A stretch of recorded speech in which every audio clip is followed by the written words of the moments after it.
Voilà les statues des musiciens, ici à gauche, le plus connu de la région, un véritable amateur de la ville, et la ville est tombée amoureuse de sa musique, autant que tous les Cubains.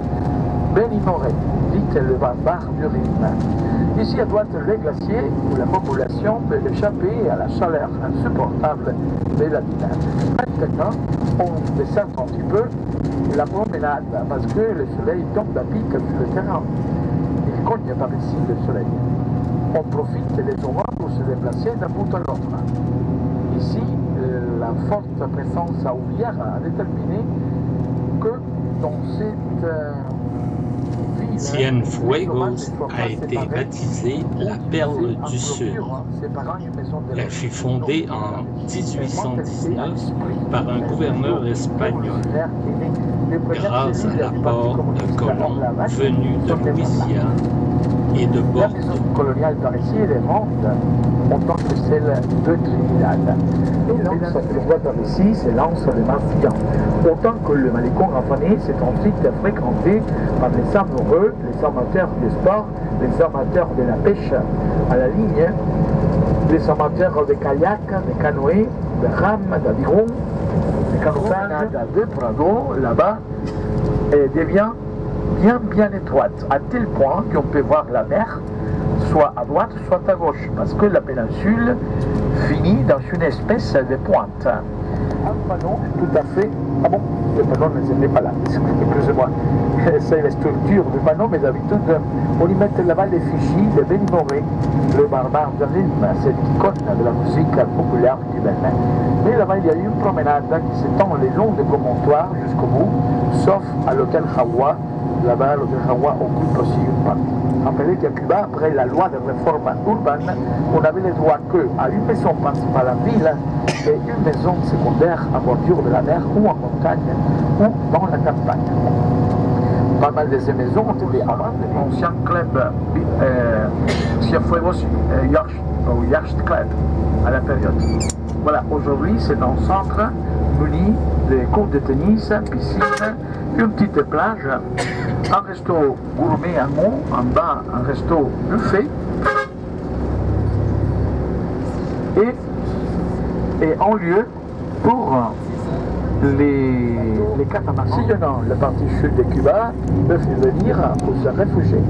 C'est par ici que l'on déjeune. Donc on va y arriver, on descend, on déjeunera sur la place centrale, on appréciera tous les bâtiments l'entourant. Le théâtre de riz, c'est en restauration totale. Je ne sais pas si ce sera possible de le voir, parce qu'ils ont pratiquement tout démonté dedans. Mais on va faire l'effort quand même. Mais malheureusement, je ne pense pas qu'on pourra voir tous les sorts du théâtre, parce qu'on a démonté soit...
Trois petits îlots rocheux qui ont été reliés grâce à la mise en place de cette voie. Mais quelques-uns sont toujours là-bas au fond. Son ouverture le 1er janvier 1959 était une propriété d'un frère et un neveu de Batista. Et on pensait de faire la grande fête le 1er janvier 1959. Mais la fête a été faite par Castro, pas par les Batista. Les Batista ont quitté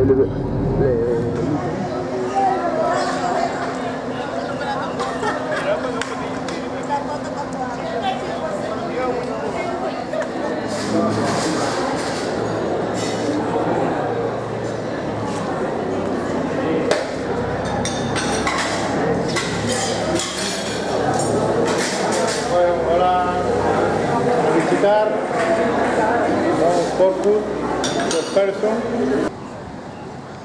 Palacio de Valle est un palais du XXe siècle de style éclectique, mauresque, roman, gothique et vénitien.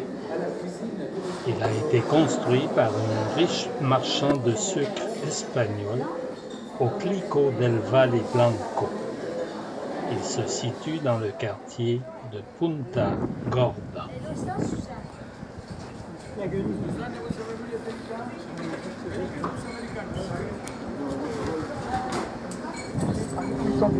Le port fondé un peu plus avant, en 1800.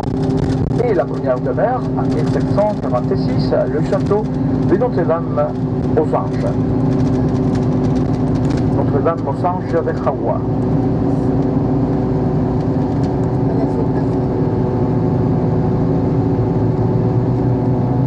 C'est 14h30, le soleil cogne à 7h.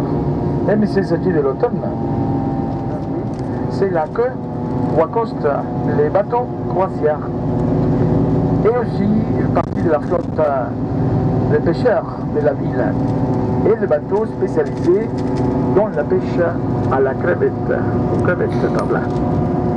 Mais le véritable temps, on entre dans la zone, dit-on, traditionnelle des grands bâtiments coloniaux style néoclassique. La plupart, parce qu'ici et là, on trouve un peu parsemé les maisons art déco. Comme celle en vert ici à gauche, vous voyez, au milieu des maisons coloniales, c'est la couleur verte, c'est art déco. Il y a d'autres qui cassent l'hégémonie du néoclassicisme. Voilà, celle-ci à couleur grisâtre à gauche, c'est du même style art déco. À gauche, les statues aux martyrs fusillés de la ville.